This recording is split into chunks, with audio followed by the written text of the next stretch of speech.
হ্যাঁ ঠিক আছে।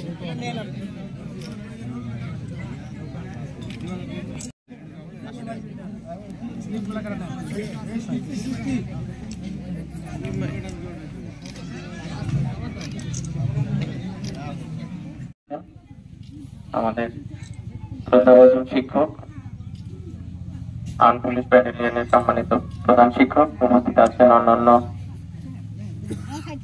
প্রিন্ট এবং ইলেকট্রনিক মিডিয়া সাংবাদিক বৃন্দ এবং যাদেরকে আজকের এই শীত বস্ত্র বিতরণ করা হবে, সবাইকে সালাম জানাচ্ছি, আসসালামু আলাইকুম।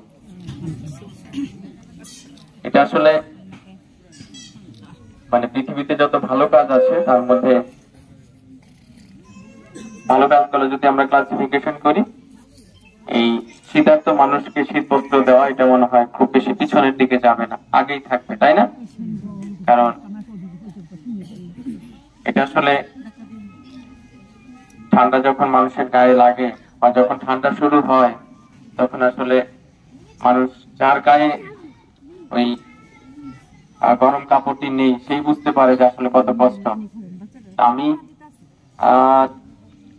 2 সপ্তাহ আগে মনে হয় আমি রাতের বেলা একদিন বের হয়েছিলাম, মুক্তাগাছা বাজার দিয়ে ঘুরলাম, বেশ কিছু মানুষকে পেয়েছিলাম যারা স্বাভাবিক মানুষ না, কেউ হয়তো পঙ্গু বা কেউ হয়তো বাজারেই ঘুমায়, এরকম বেশ কিছু মানুষকে আমরা পেয়ে কম্বল দিয়েছিলাম।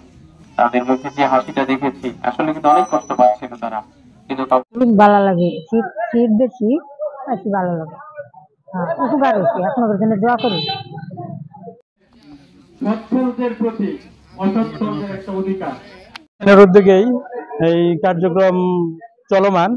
প্রতি বছরই মাঝে মধ্যে কার্যক্রম পরিচালনা হয়, এই বছরও প্রতি বছর এই বছর কম্বল বিতরণ করলাম। এছাড়াও আমার বিভিন্ন কার্যক্রম আছে, বিশেষ করে স্বাস্থ্য সেবাটাকে আমি প্রাধান্য দিই। বিভিন্ন অঞ্চলে ফ্রি মেডিকেল ক্যাম্প, তারপরে শীতবস্ত্র বিতরণ, এছাড়াও বিভিন্নভাবে মানুষদেরকে সহযোগিতা করে থাকি।